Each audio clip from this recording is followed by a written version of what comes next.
sex, holidays and the high life. Meet Princesses Beatrice and Eugenie. They seem more like twins than sisters. Nobody says Beatrice or Eugenie separately. It is Beatrice and Eugenie. They sort of come together in a pair. Mistress. Thank you. Like a princess. They're the princesses we love to mock. It looked to the public, that they were never doing anything that involved any serious thought. Their parents, Fergie and Andrew, have brought shame and scandal on their daughters. You're embarrassment, sir. They've done so many things which are almost unbelievably stupid that inevitably the daughters are dragged in. I let the side down. Simple as that.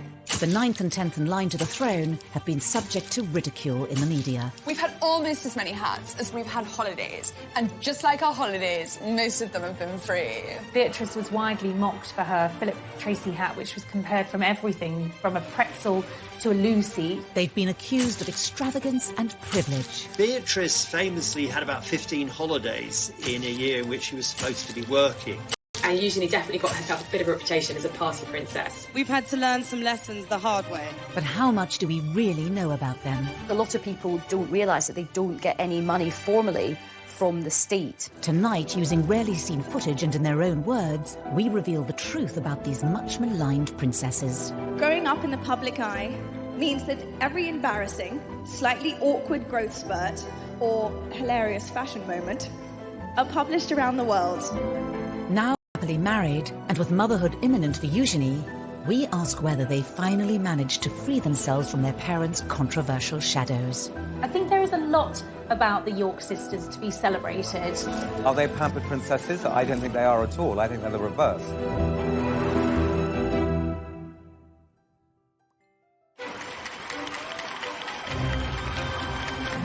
August 1988, the birth of a princess. A first child for Prince Andrew and Sarah Ferguson. There was huge euphoria. Everyone was just delighted that there was another royal baby, and they came out of the hospital and posed outside. From all the chambers of London, congratulations to Her Royal Highness on the birth of a baby girl. It was kind of national jubilation because here was the first royal princess since Princess Anne. Princess Beatrice Elizabeth Mary, blissfully unaware of tradition or ceremonial, took over the proceedings. She was startlingly well behaved, but she did seem to have a sense of occasion. The name Beatrice was really, it was Queen Victoria's daughter, Beatrice, that she was named after. She's Beatrice Elizabeth Mary.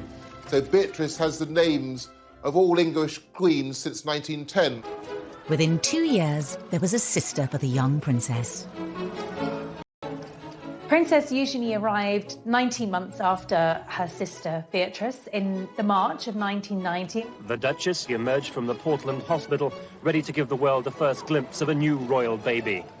Princess Eugenie was fast asleep, blissfully unaware of her celebrity status. I think everyone was still wishing the Yorks well, and this was an exciting new addition for the family, even if people weren't quite sure how to pronounce Eugenie's name. Prince Andrew's children would be royal highnesses and princesses. I mean, unless he said, look, I don't want them to have titles. Princess Anne had turned down titles for her children, Peter and Zara. But the Duke and Duchess of York thought it only right that their children should have all the privileges of senior royals. They very much wanted them to be princesses and thought that maybe they would certainly end up as working royals. Prince Andrew's insistence that his daughters be treated as senior royals would lead to criticism of the princesses as they grew older.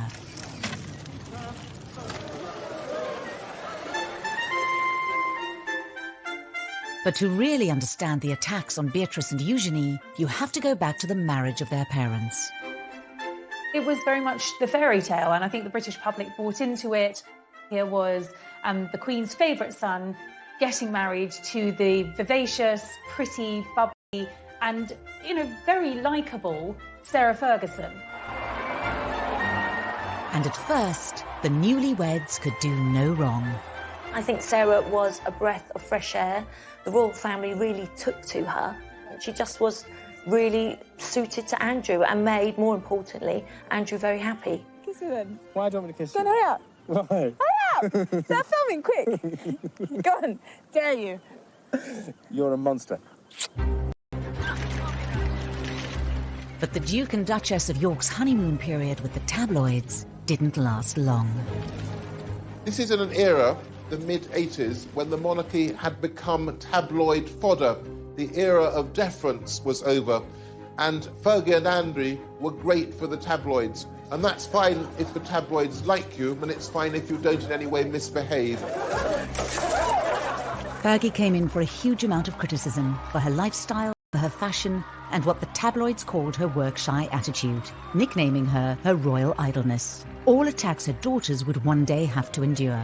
There was a time where she could do no right with the press. Sarah would come in gung-ho, maybe not in the right outfit, maybe say sometimes the wrong things, and the press saw.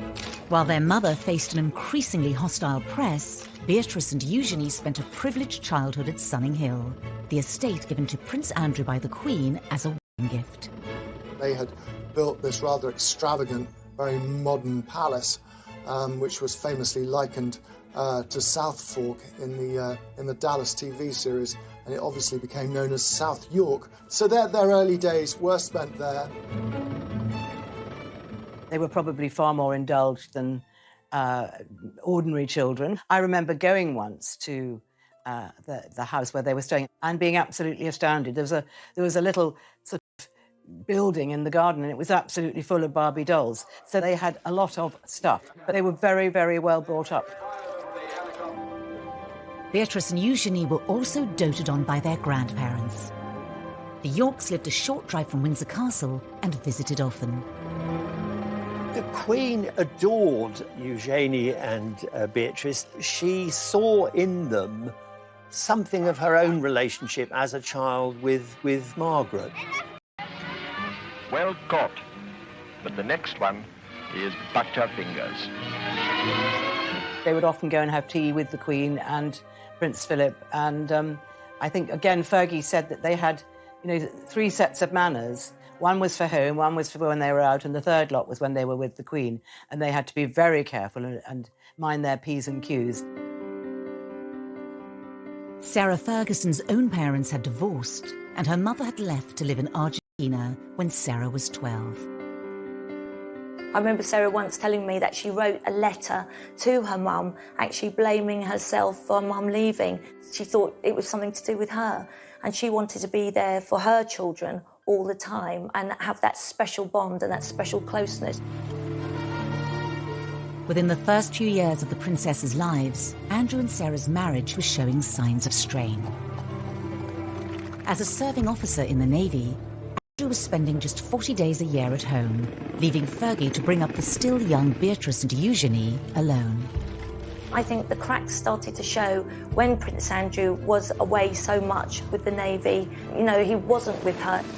His posting follows 3 months of specialised training, and the Duke will now lead a flight team aboard the frigate for around 18 months. He wasn't there with the girls and bringing them up as she'd hoped. And I think Sarah really started to miss him and miss that family bond, that family life.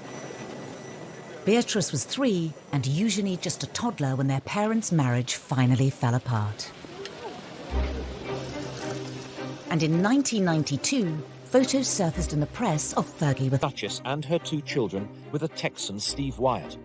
Beatrice and Eugenie had a very odd childhood. I mean, where their parents were, on the face of it, that remained friends, but they were seeing other people from quite early on.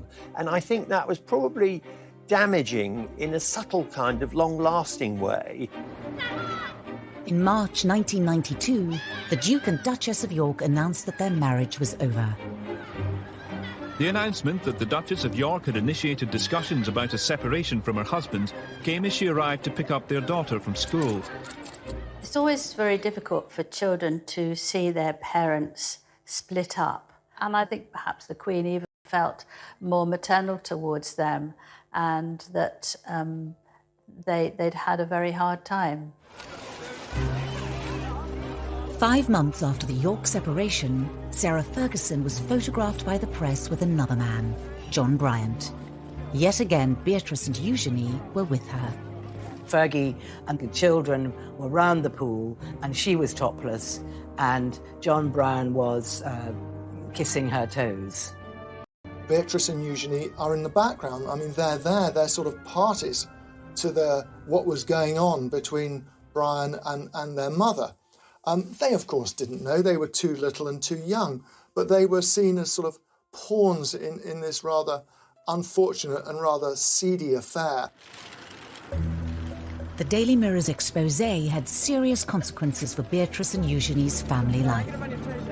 By the time the story broke, the two girls were at Balmoral with their mother and the rest of the royal family. And Andrew was there, and the Queen was there, and Fergie then had to go and apologise to the Queen, and she said she'd never seen the Queen that angry. Beatrice and Eugenie's holiday was cut short as Fergie fled Balmoral, taking the young girls with her. They would have been distracted by the nanny, but they would have known that their mother was very distressed, and they would have taken on her distress.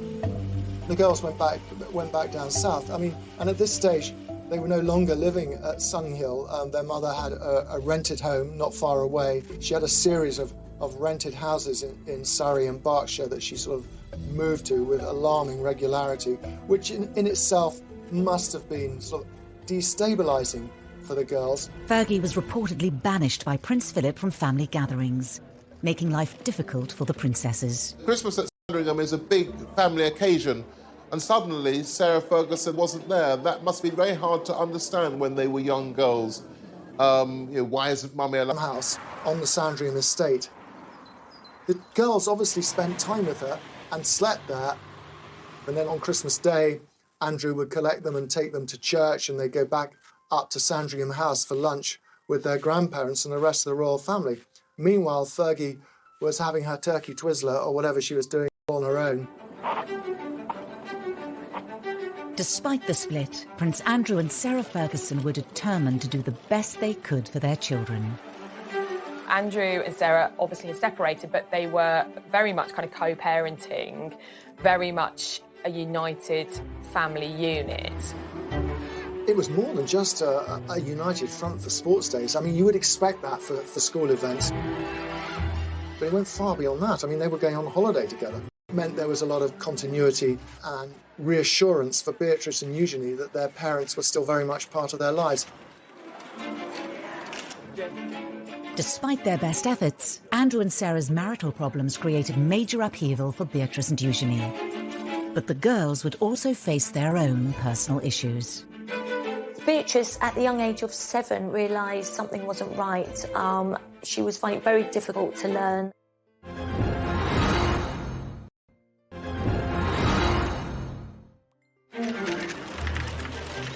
Beatrice was 7 years old and Eugenie 6 when their parents' divorce was finalised in 1996.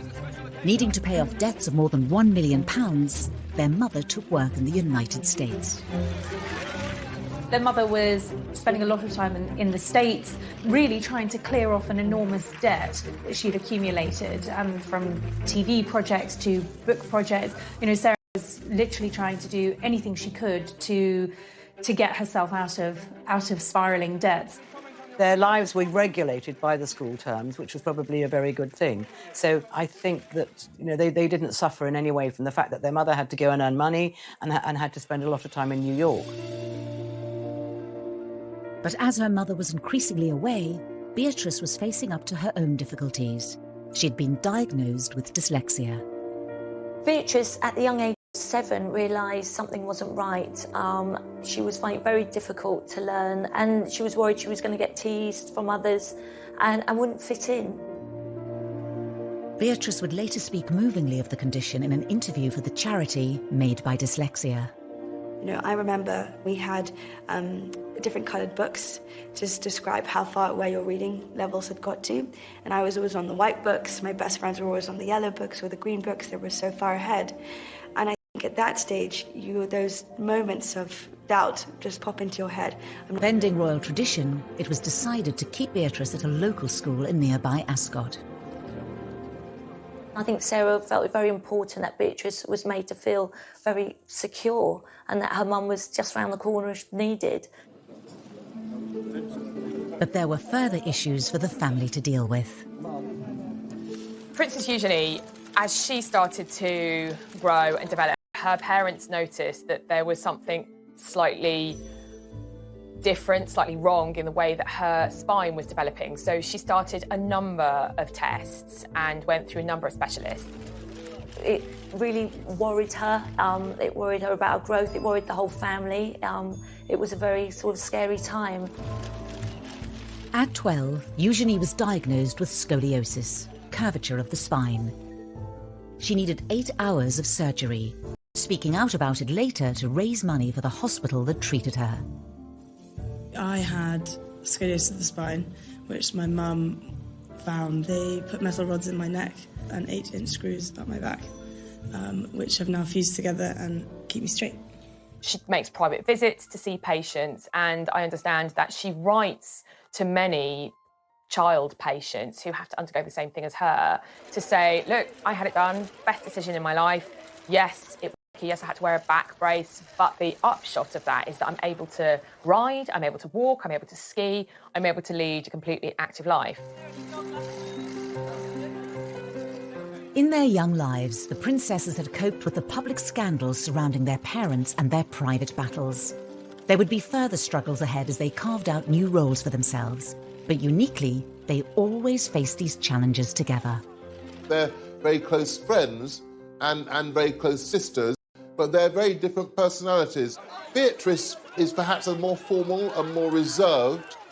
Eugenie is, I suppose, what might be described as bubbly and chatty.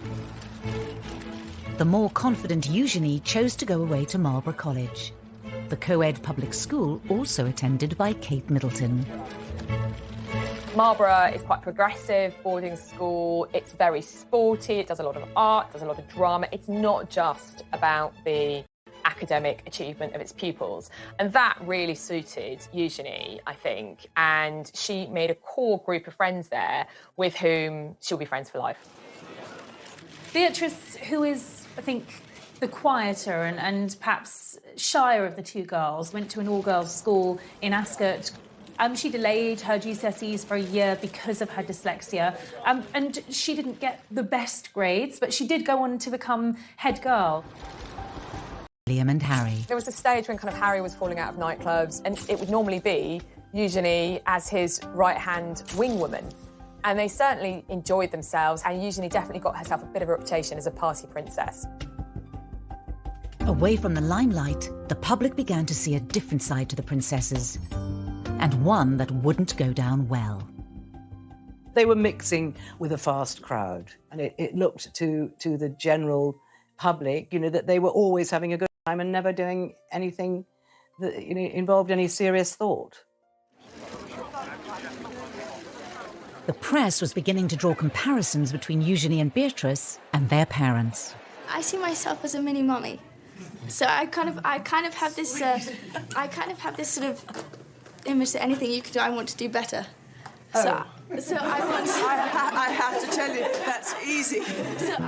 The comparisons were not always favourable. When Eugenie went globetrotting on a gap year to mark the end of her A-levels, the tabloids weren't far behind. The suggestion really was that here was a couple who were living beyond their means, cashing in on their royal connections, and weren't Beatrice and Eugenie going to be just the same? It was almost as if they were tarred with their parents' brush from the outset. Eugenie went to South Africa and on to the Far East. She was sort of flitting from country to country, as most middle-class young people do who take gap years. But of course, she was accompanied by police bodyguards, and that meant we, the taxpayers, were paying for policemen to accompany her to the fleshpots of the world. The taxpayers' share of the bill added to the reported £500,000 already spent on the princess's protection each year. Prince Charles decided, as they would not likely to be very senior royals, that this was too much for the public to pay, so he stopped that. Prince Andrew was so angry that he wrote a note to the Queen saying that he wanted them to be considered as proper royals and he did not want the protection officers to leave them. Usually the Queen gave in to him. She had this huge soft spot for him and he could persuade her to his way, but this time she refused. Written off as pampered princesses, Eugenie and Beatrice tried to keep a low profile. And in 2010, the sisters, now just 20 and 21, found themselves embroiled in another of their mother's scandals. She was caught on camera, essentially selling access to her husband and to someone who she believed was a sheikh, but was... When you can, to me, open doors. New Prince Andrew? Yeah. Is that a deal? Yeah. It was a nightmare for Sarah Ferguson. It was a nightmare for her children. It was just a sort of a nightmare for everyone. Beatrice was with her mother when the phone call came, warning them that the news of the world was publishing the exposé. Beatrice, who was at a party held by Naomi Campbell, the model, just kept asking her mother, how did this happen? You know, and they left the party immediately, effectively went into hiding, knowing that once again, her mother's reputation was about to be completely trashed. Beatrix admitted that she spent several days crying, and one of her friends went and stayed with her overnight for 2 days because she was so traumatised and so unhappy. Her anger was directed at the press. And just as they have done throughout their lives, Beatrice and Eugenie leapt to the defence of their mother. They called themselves the tripod, and that's exactly what they were. They leaned on each other, they depended on one another, they were absolutely a unit, and nothing was going to come between them. Over the coming years, it would be the turn of Sarah Ferguson to defend her daughters against their critics. People have been so brutal to them, particularly in the press, about how they look. And Sarah spoke to the editor of the Daily Mail at the time and just said, look, you just back off. It's not fair.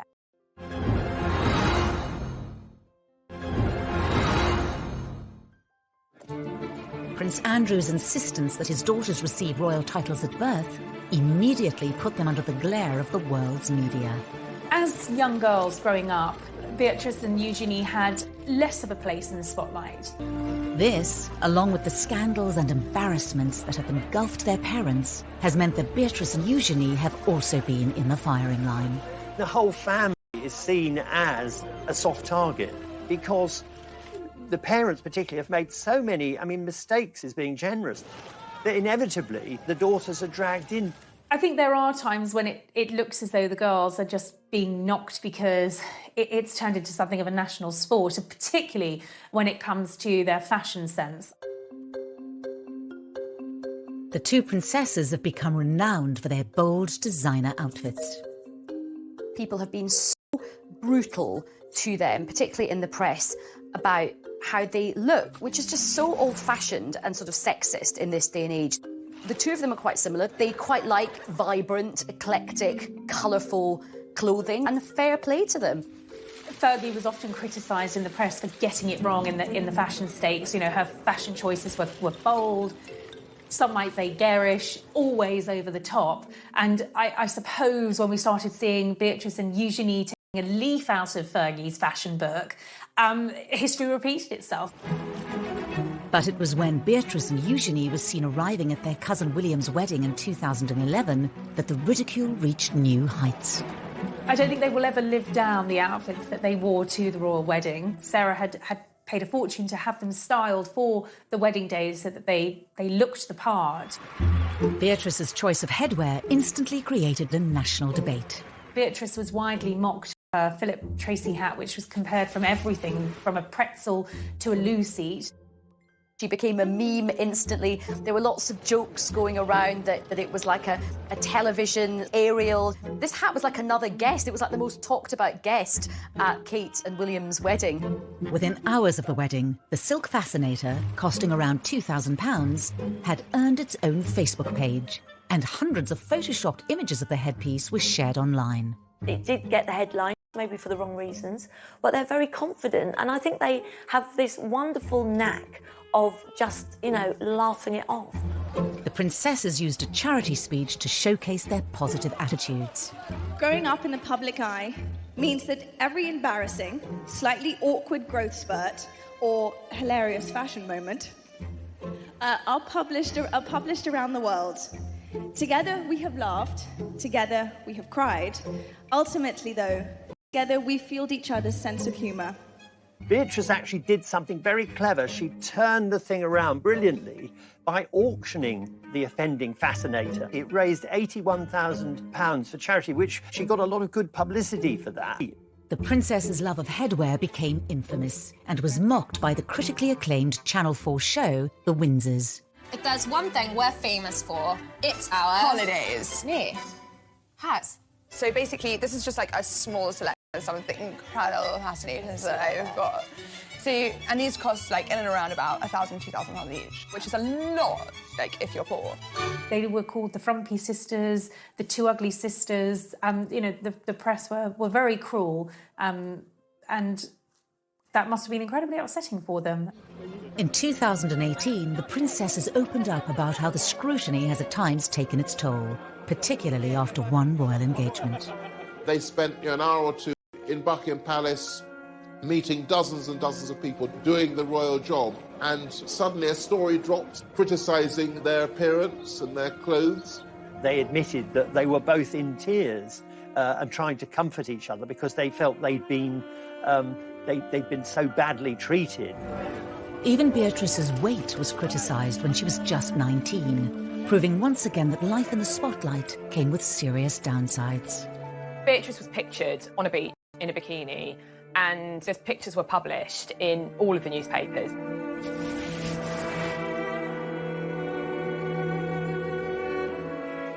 Sarah was really upset, and she is very protective of her daughters.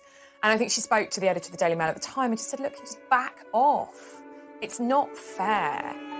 Sarah also used an interview about her TV programme, The Duchess on the Estate, to plead with the media. Everybody is talking about these zero models walking up and down the catwalk, and then they say they're all too thin. Victoria Beckham's too thin, and this person's too thin. And then someone who's a good size 10, oh, she's too fat, she doesn't take drugs, she doesn't smoke. You know, she's going to university in September reading history. Give the girl a break. Was probably reminding her of the fact that she had a very hard time in the press when she was younger as well. It's partly guilt by association. They're an easy target because their mother's always been a target. Even as they reached adulthood, the princesses struggled to escape their parents' shadow. I think that a lot of the things which have been said about Beatrice and Eugenie were kind of as though they were their parents' appendages and as though they weren't independent people. There is one area of Beatrice and Eugenie's lives that gets very little press coverage. I think people don't realise that both Beatrice and Eugenie do actually have full-time jobs, and they have built up their own independent careers. And of course, a lot of people don't realise that they don't get any money formally from the state. When it comes to their careers, Beatrice and Eugenie are often tarnished in the media by their parents' reputations. Eugenie, we're going to have to get jobs. Is that like when As titled princesses, it was expected that Beatrice and Eugenie would become full-time working royals. When Charles made his vision for a streamlined monarchy really very clear around the time of the Diamond Jubilee celebrations, and that was a big issue for Andrew. His view was that they had the HRH titles, therefore they are blood princesses, therefore they should be full-time working members of the royal family. It didn't pan out that way, and that definitely caused tensions between the royal brothers, Charles and Andrew. For Beatrice and Eugenie, the dilemma of being non-working royals who have princess titles lies at the heart of many of the issues they have to grapple with. For two members of the royal family who are as close as Eugenie and Beatrice to being core members, it is unusual to be working. They never wanted to be accused of cashing in on their royal status and being idle. They wanted to go out and get jobs. But it did take a while for them to get to that position. When they left university, came back from their gap year, you know, they were still living very much within the protective bubble of the palace. In 2011, Beatrice graduated university with a 2-1. After a year working in New York, she embarked on her current career in the tech industry, splitting her time between the UK and America. They've both actually done incredibly well. Beatrice is the Vice President of Strategies and Partnerships at an artificial intelligence agency, so she's really quite senior in the tech world. Eugenie followed in the footsteps of Beatrice. After also graduating with a 2-1 in 2012, she too moved to New York, but embarked on a very different career path to her sister. Eugenie has seemingly always been interested in the arts, and she went to New York and worked for an online art business.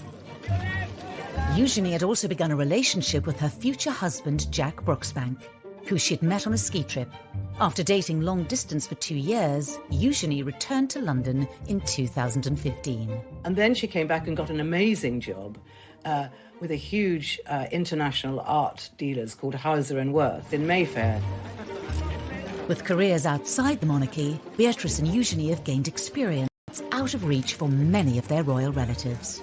They have one foot in the royal family because they still go to events with core members of the family, and they have one foot in the real world. They do it because they want to work and they're very grounded and they like being around normal people. Distancing themselves from their parents' reputations for failed money-making ventures, the girls forged more stable paths. But as members of one of the most famous families in the world, how normal can their lives really be? They do come back for things like Trooping the Colour and the garden parties in Buckingham Palace, and they're 9 to 5, 5 days a week. Part of the reason that they have been employed is because of their network. It's because they're Princess Beatrice and Princess Eugenie, and they are styled as such. They kind of get the best of both worlds because they get to earn their own money, but they also still enjoy the privileges of being princesses. We know that in the first year of working in their jobs, they had numerous holidays. They're not clocking in and clocking out, as it were.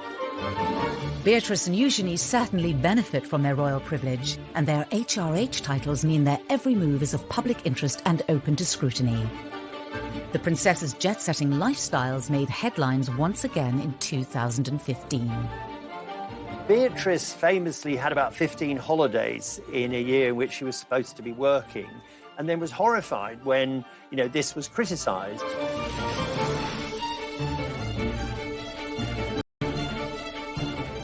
She clearly thinks this is her private life. If her employer is happy, then that's absolutely fine. And the same applies to Eugenie. The princesses had clearly inherited Andrew and Sarah's love of the high life, and although not paid for by the state, the many holidays fueled their reputations as pampered princesses. Clearly somebody had a word and made it very clear that there needed to be some settling down, otherwise this really was risky, damaging the reputation of the monarchy. The princesses showed they were able to respond to public perception in their speech for the charity We. As young working women in the public eye, we've had to learn some lessons the hard way. In many ways, we are grateful for that, in hindsight, naturally. As royals, they also carry out public duties too. Beatrice and Eugenie are patrons of a wide range of charities. In the same way that Sarah has always used her public profile to promote charitable causes, Beatrice and Eugenie have both been very active in the charity world and have chosen charities that are meaningful and relevant to them. So Beatrice has aligned herself with children's charities with a focus on education and the dyslexia charity that she works closely with. I really see the work that we're doing, raising awareness around dyslexia, as a true pillar to stand up the concept of reimagining education. Beatrice ran in the London Marathon in aid of charity, the first member of the royal family to do so in 2010. Really excited. I'm desperate to get to the start line. I'm desperate to get going. Eugenie has most recently focused on anti-slavery and empowering women. She went on to become the patron of the National Orthopaedic Hospital, where she had been treated for scoliosis when she was 12. Today, I'm so lucky to get to work with and support other young women who are going through the same. Live fearlessly too. Despite their dedication, their charitable efforts are often overlooked in the press. There's far too much focus on perhaps some of the outfits that they've been wearing or what they're getting up to in their private lives. And because there has been so much scandal associated with their parents, that has slightly overshadowed the good work that they have done themselves as individuals. I think in terms of their public conduct, they've seen the mistakes that both of their parents have made. So I think Beatrice and Eugenie have learnt from this. They've given very few rather short interviews, normally about something very specific, often a charity involvement. They want to live quiet lives below the radar, the antithesis of the lives that their parents have lived. That desire to largely remain out of the public eye is all well and good, but when it comes to royal romances, it's often impossible. And Eugenie's wedding would invite yet more media scrutiny. It was Eugenie trying to compete in glamour with Harry and Meghan's wedding, but this is someone who's ostensibly an ordinary working person.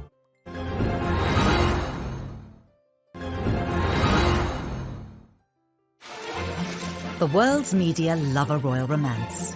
As the tabloids fixated on Prince William's relationship with Kate Middleton and Prince Harry's rumoured girlfriends, love was blossoming under the radar for Prince Eugenie and Jack Brooksbank. It was something they talked about in a rare TV interview watched by millions on the BBC The One Show. We were skiing, weren't we? Verbier. In a friend's place in Nendas, next to Verbier.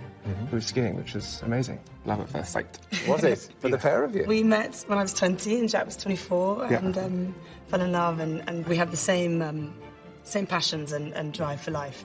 They were introduced through mutual friends. He was 4 years older than her, got into Stowe School, came from a good background. What a lovely couple, great fun. Jack is just very relaxed, very normal. They both like to have a sort of late night, have a few drinks, and it was just an instant chemistry and attraction. Eugenie hadn't had actually a very important or long-term relationship up until then. They dated for 7 years before they got married. Although not from an aristocratic background, Jack mixed in the same circles as Eugenie. They've got similar mutual friends. Jack gets on well with Prince Harry, and Sarah absolutely adored Jack, as did Beatrice, and he just seemed to fit in with the family so well. When they met, Jack was working at Mahiki nightclub, where Eugenie enjoyed nights out with Beatrice and her cousin Harry. He works in hospitality, he is a brand ambassador for a tequila company, Casamigo, and he didn't go to university, he actually went straight into the trade of hospitality. And even I'm just off to work. Have a good day, darling. Tequila? Shots! Eugenie and Jack announced their engagement in 2018. To mark the occasion, the couple also did an interview with ITV's long-running daytime show This Morning. How would you describe each other in just 3 words? She's this bright, shining light. I was quite surprised that they did an engagement interview because they do occupy this kind of hinterland between... They're not senior working royals. They are private individuals. So ordinarily, you wouldn't have a engagement interview for a private royal. So the iconography was, this is a royal wedding. And the interview was in Buckingham Palace. But Eugenie's big day had to be put on hold. Because of the order of hierarchy, she actually had to wait for Prince Harry to marry Meghan before she could marry Jack, even though they'd been engaged for a long time. There was a certain amount of upset about that, and upset about being told you've got to wait. The British public won't be able to be even remotely enthusiastic about this wedding. As a senior royal, Harry's wedding came first, but Prince Andrew was apparently determined to make sure that his daughter's was no less important. I think particularly Prince Andrew, he's always been a bit miffed that they were never made full working members of the royal family. So I think this was his opportunity to really show them off to not just the country, but to the world and say, yeah, my daughters are absolutely up there with, you know, William and Harry. Eugenie's big day was looking to be an extravagant affair. Prince Andrew very much wanted to have a big funfair for his daughter. It was very difficult because I feel that a lot of the public didn't want this. They thought it was a waste of taxpayers' money from the security. They aren't senior royals, so why should they have the same as Prince William and Prince Harry? And a lot of it, of course, revolved around Prince Andrew, whose reputation was sinking fast by this stage, and it was seen as sort of him being too excessive.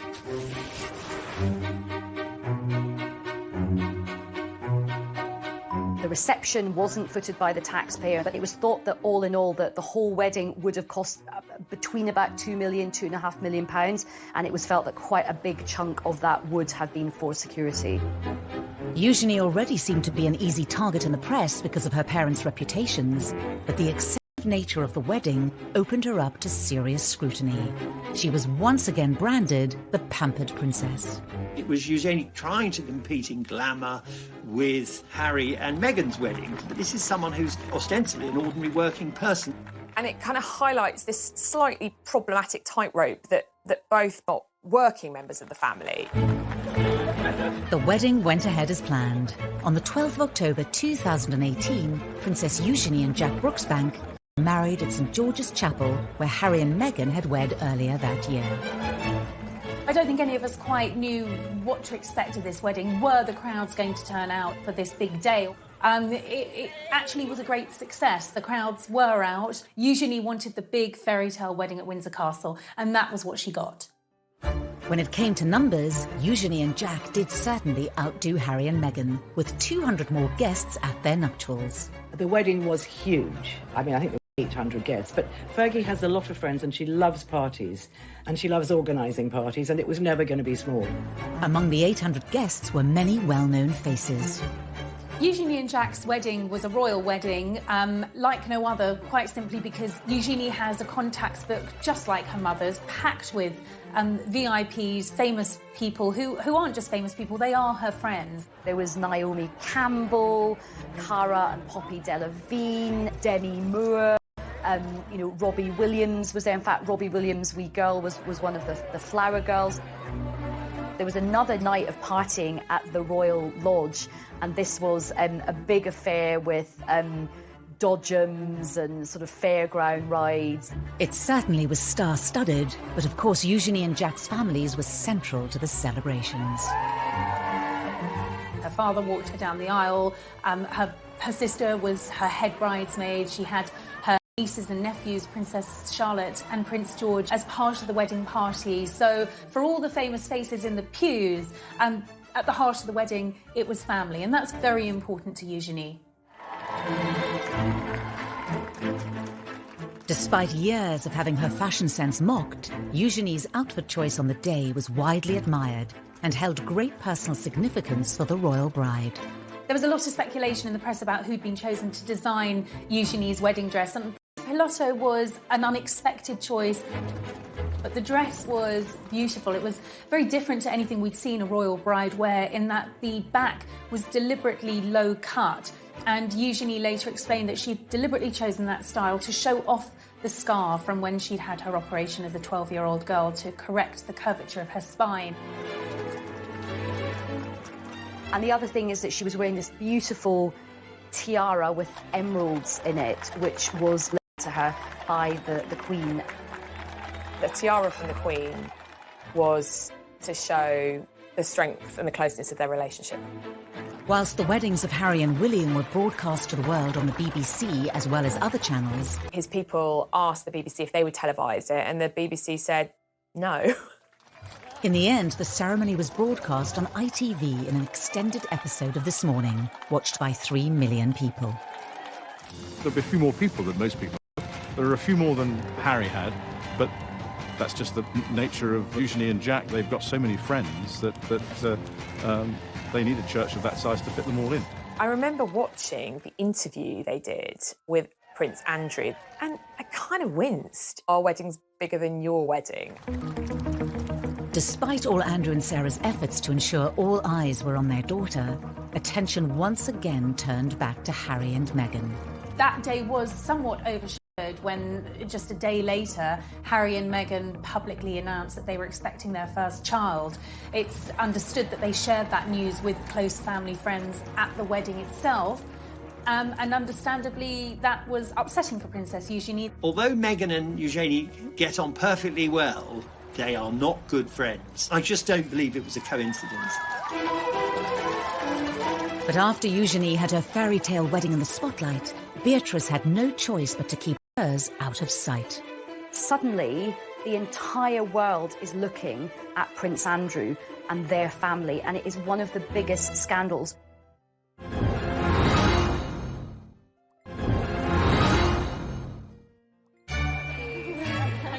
Thank you. Before Eugenie's marriage in October 2018, many had expected that older sister Beatrice would have been the first to walk down the aisle with long-term boyfriend Dave Clark.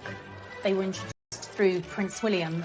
Dave's a very charismatic guy, very popular. Sarah and Andrew adored him from the minute Beatrice brought him home. She's a very conventional young woman, so she wanted to get married. And it became clear, despite pressure from Beatrice, that Dave Clark didn't want to marry her. With no marriage in sight, the relationship came to an end in 2016. I think that for Princess Beatrice, she'd invested 10 years of her life with a man that wasn't going to marry her, so that is a difficult situation for any young girl to be in. But a little over 2 years later, Beatrice found love again, after spending time with friend of the family, Edoardo Mozzi. They've known each other for a long, long time. However, they were reacquainted at Princess Eugenie's wedding. This was a courtship that moved very quickly, certainly compared to her previous relationship. Just a year after they started seeing each other, Edoardo proposed. Beatrice's engagement to Edoardo Mozzi family for a long time, so it couldn't have been happier for her. 36-year-old multimillionaire Mozzi made his fortune as a property developer after studying politics at Edinburgh University. He is of Italian heritage with an English mother, was brought up in England, and is a successful, talented, young professional man. After the engagement was announced, the date of the wedding was set for late May. Beatrice knew she wanted a smaller wedding. She didn't want the big wedding at St George's. You know, she'd watched Eugenie have this fabulous celebrity star-studded wedding and had loved that wedding, but it wasn't the wedding that she wanted. It was a step change in the position of Prince Andrew, who'd previously insisted that his daughters should have the biggest and best of everything. He made bones about it. His children are the granddaughters of the Queen. That gives them a certain status and a certain position. He felt they were entitled to the kind of wedding that Harry had enjoyed and that other members of the royal family had had over the years. Beatrice's wedding to Edo Mozzi was always planned to be a smaller affair than Eugenie's wedding.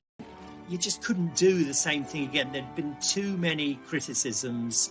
And more than that, of course, we were in a year where, well, to put it delicately, Andrew was once again in the most awful trouble. A scandal which had engulfed Prince Andrew for more than a decade hit the front pages once again and threatened to overshadow Beatrice's wedding day. The Yorks have gone through so many scandals, but by far the most damaging has been Andrew's relationship, his friendship with the late paedophile Jeffrey Epstein. It was kind of viewed that when a putative date in May was set for Beatrice's wedding, the firm, the palace machinery, were quite concerned with how it would look because they didn't want a massive kind of celebration a la Harry and Meghan or William and Kate because they thought it would be inappropriate. Prince Andrew has strongly denied the accusations made against him. In an attempt to draw a line under the affair and clear his name, he agreed to do a rare interview with the BBC inside Buckingham Palace. The Newsnight interview, which apparently Beatrice got slightly involved with because she thought they could sort it out. But of course it just got worse. Do you regret that trip? Yes. Do you regret the whole friendship with Epstein? No, still not. The whole thing was just such an unmitigated self watching it. Really, really protective of her father. She probably felt angry at the BBC. It would have been heartbreaking for her, really, because her parents had relied on her advice for many other things. And this time she was in a very difficult situation and she went against her instinct. I wonder what effect all this has had on your close family. You've got daughters of your own. It has been what I would describe as a constant sore in the family. She wanted the right thing. She wanted her dad's name to be cleared. She believed in her dad. Anything she could do to try and save her father and also to save her wedding day. Their father was taken out of frontline royal duty, making a public wedding difficult. It was still going to be a royal wedding. No decisions have been taken over whether to film it. There would have been some photographers, and then the reception at Buckingham Palace would have been private. But of course, the COVID-19 pandemic threw everything up in the air. As the country went into lockdown, the wedding was postponed. Everyone felt so sorry for Beatrice because she was the one that, kept having to change her plans. And of course, this is a virus that doesn't discriminate in terms of class or privilege, and it doesn't matter if you are 9th in line to the throne, you still have to obey the same rules as the rest of us. But just 2 months later, in a move that shocked everyone, Princess Beatrice married in secret.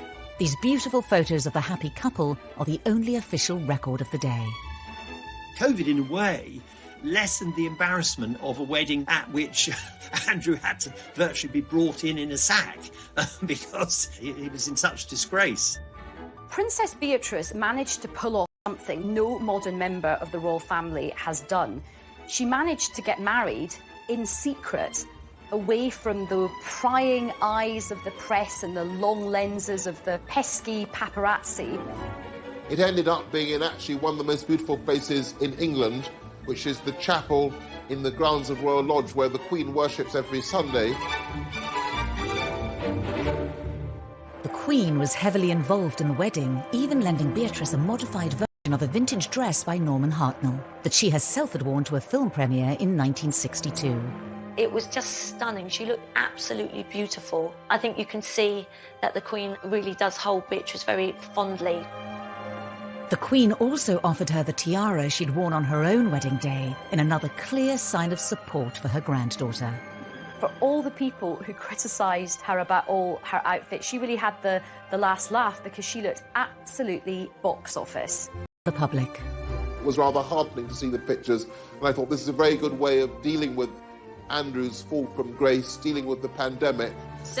In a video announcing the winners of a drawing competition for the Forget-Me-Not Hospice, Beatrice talked for the first time in public about the wedding.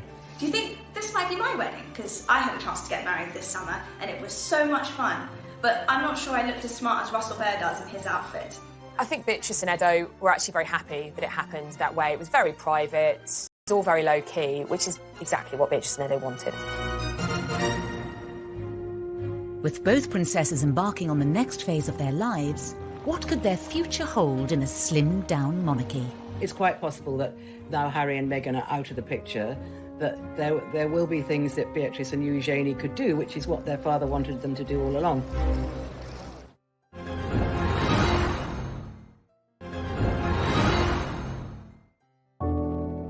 Since their marriage in October 2018, Princess Eugenie and Jack Brooksbank have been living together in London. She continues to try to balance her professional career with royal duties. She has sort of settled into married life. She lives at Kensington Palace in a small cottage, ivy cottage, provided for her by the Queen. But in all other respects, she's leading an independent life, a life independent of the royal family. Her sister Beatrice and new husband Eduardo live in an apartment in St James's Palace. But the global pandemic meant both sisters made plans to be closer to family during lockdown. Beatrix stayed with her in-laws. She gets on very well with her mother-in-law, and they've known her since she was a child. Meanwhile, Eugenie and her husband Jack went to stay with Sarah and Andrew at Royal Lodge.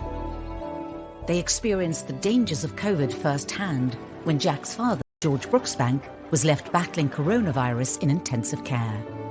In a touching video, Eugenie posted their thanks on her Instagram account, where she has 1.2 million followers. A huge thank you to everyone at the Brompton Hospital for what you've done in saving my father-in-law's life. George came back home to us the other day, so happy. I wish everyone all the best, and thank you so much again for everything you do. Both York sisters have continued their work with the charities of which they're patrons, even under lockdown, hosting an awards evening over the internet for the Teenage Cancer Trust. We wanted to let you all know that you're not all nominees, you're all winners! I think we could see the great work these girls do, that even with this pandemic that we're all in, it was so amazing and so special for those that were winning these awards. So thank you so much for sharing today and for doing all that you can to tell people their own ways of managing very difficult things, and also to, I think, inspire them. Beatrice has been an ambassador for the Forget-Me-Not Children's Hospice for more than 8 years, and during isolation sent a heartfelt message of encouragement to the young people and families who were supported by the charity. I know that this is an incredibly challenging time, especially for those living in isolation, not receiving that face-to-face support, which is delivered by the incredible nurses and staff at the hospice. Between them, the sisters are patrons and ambassadors for 17 charities, which they support in their spare time alongside their full-time jobs. This dedication appears in stark contrast to their portrayal as spoilt and brash princesses in the media. So they may have had criticism because people didn't like their hats, which is fairly absurd. They see themselves as having a duty to the Queen to be good princesses for the rest of their lives and to do great charitable work and support the country and the Queen. I don't ever hear anything unpleasant about them. Everybody that meets them says how charming they are, which is really nice. And nice for Fergie too, because it means at least she's done something right. Throughout the scandals and deep embarrassments, the York princesses have remained loyal to their disgraced parents.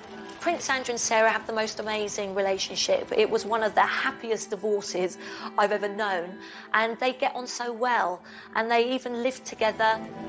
Their parents are always in papers, usually on the receiving end of pretty negative headlines. And I think to a degree, the girls have been tarred by the same brush. I think they've been in a very difficult position. They have had the burden of the HRH title whilst trying to create independent lives for themselves. I think sometimes it might be nice to see them celebrated for some of the good things that they do. We're working on it. Thank you for talking to us. Thank you. So it's as if everyone's waiting for them to make a bigger blunder. You know, the parents have been a godsend to the newspapers for 30 years. You just have to wait, and they'll do something even worse than the last thing that they did. But I don't think the daughters will do that. The York family have created their own sort of fortress against all the sort of slings and arrows that have been thrown at them. And I suspect that Beatrice and Eugenie just get on with their lives. And I think that they're married, they've got so many other things going on that they're able to do this. In September 2020, the palace announced that Princess Eugenie was pregnant. She posted a picture on Instagram and said that she and Jack were excited for early 2021, when the baby is due. They're both happily married. They're about to... Both women want to have a happy marriage that, frankly, their parents didn't have. They don't want to go through what their parents went through in the spotlight. They want to live quiet lives below the radar, the antithesis of the lives that their parents have lived. Beatrice and Eugenie have worked hard to balance two very different lifestyles and carve out a modern role for themselves in the royal family, something that other members have been unable to achieve. I think actually that Beatrice and Eugenie have been very successful in combining their royal persona with their ordinary working persona. And they seem to have kind of struck the right note with that. I think that both of them are able to be in the modern world and are both able to bridge the world and the occasional formality of the royal family with the modern world of work. With Prince Andrew and Prince Harry both taking a step back from frontline royal duties, could a more prominent role for the royal princesses beckon? We've lost Harry and Meghan from the royal firmament. Prince Philip's retired. Andrew, he's never going to come back to full-time royal duty. So effectively, you've lost 4 senior members of the family: Philip, Andrew, Meghan and Harry. That does leave a void. So it may be that one or both of these daughters start to play a bigger part. The Duke and Duchess of Cambridge have done a brilliant job, but they can't do everything. Nobody can be everywhere. If Beatrice and Eugenie do step up to fill the royal gap, will they be able to change the way we all see them? Are they pampered princesses? I don't think they are at all. I think they're the reverse. They've had to deal with a lot of criticism. You can certainly detect a softening in the attitude of the newspapers to Beatrice and Eugenie. Even the most hard-bitten hack doesn't feel any longer that 2 daughters who haven't really done anything wrong should be pilloried. The girls have definitely won over the public. I think that the public are definitely looking at them with different eyes. The road has sometimes been a bumpy one, but They are married, they are really free, I think, from their parents now in a way that they haven't really been up until now. They are financially independent, and they are living their own lives. And I think there is a lot about the York sisters to be celebrated.